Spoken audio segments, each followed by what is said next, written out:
want to talk about Whoopi Goldberg because I got so many texts this week because she attacked me the week before. Sure. So she was, everybody was like, "Oh, Bill, I get you're enjoying the karma." First of all, I'm going to talk about this at the end of my show next week, teaser. But there is no. Democrats are the party of every hypersensitive social justice warrior woke story in the news. In today's world, discussions about woke culture and political correctness dominate social media, television, and even everyday conversations. But one man isn't afraid to challenge these new norms, speaking out against what he calls the absurdities of woke ideology. That man is Bill Maher. Over the past few years, Bill Maher has become a prominent critic of woke culture, calling out the overreach, the double standards, and the impact it's having on free speech.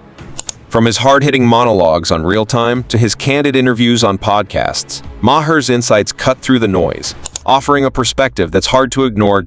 Today, we're going to break down some of Maher's most controversial moments as he dismantles woke ideologies, one argument at a time. Get ready because you won't want to miss a second of this. Our first stop is one of Bill Maher's strongest criticisms. Everybody. Well, again, I think it's this collection of ideas that are not building on liberalism, but very often undoing it. I mean, 5 years ago, Abraham Lincoln was not a controversial figure among liberals. The rise of cancel culture.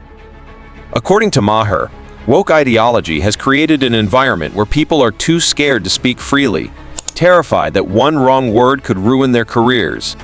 As Maher points out, this culture of fear doesn't just impact celebrities, it affects every level of society. People are afraid to speak their minds, worried that one misstep will get them canceled, but is that the kind of world we want to live in? A world where only the approved opinions are allowed? And if you think Maher's criticism stops at cancel culture, just wait because next, he's about to go after the heart of woke ideology itself. Language is at the core of woke ideology, and no one has called out its absurdities better than Bill Maher. In this next clip, Maher takes on the idea of renaming terms as a way to fix societal problems. He argues that woke culture focuses too much on surface-level changes, like replacing the word felon with justice, involved person, while ignoring the deeper, more complicated issues. Maher's point here is crucial: changing words doesn't fix the problem.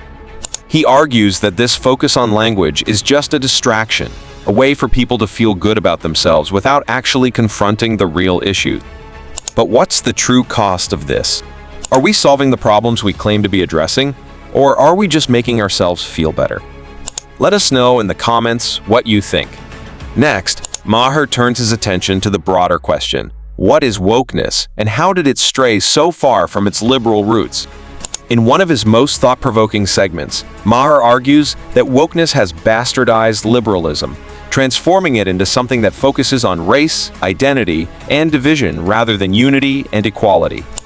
Maher makes a powerful point here: wokeness, in many ways, has inverted the values that liberalism once held dear. By constantly focusing on identity, it risks dividing us more than bringing us together.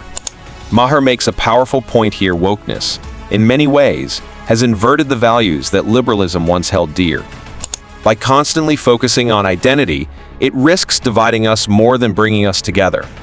And if you think that's provocative, just wait because in the next segment, Maher takes on woke activism in education, and his criticisms are sure to ruffle some feathers. One of the most controversial battlegrounds for woke ideology has been the education system. From gender pronouns to curriculum changes, woke activists have pushed for a radical transformation in how schools teach our children. But Bill Maher isn't convinced that these changes are for the better. Maher's message is clear: education should be about teaching kids how to think, not what to think. But in the woke age, it seems like schools are more interested in pushing an agenda than encouraging independent thought. What do you think? Should schools focus on teaching facts and critical thinking, or should they embrace more progressive ideologies? Comment below, and don't forget to hit that subscribe button for more thought-provoking discussions. As we close this deep dive into Bill Maher's critiques of woke culture, it's important to ask, what's the solution? Maher often says that he's still a liberal, but he's calling for a return to reason, to a time when debates were about ideas, not just identity politics. Bill Maher's message may be tough to swallow for some, but it's one that needs to be heard. As he says, if we don't start talking honestly about the problems we face, we'll never find solutions that work for everyone. So, where do you stand? Is woke culture pushing us toward progress, or is it taking us backward? Let us know your thoughts in the comments. And remember, if you enjoyed this video, subscribe for more in-depth discussions on the issues that matter. Thanks for watching, and stay tuned for more thought-provoking content. Until next time, stay curious, stay engaged, and keep questioning the world around you.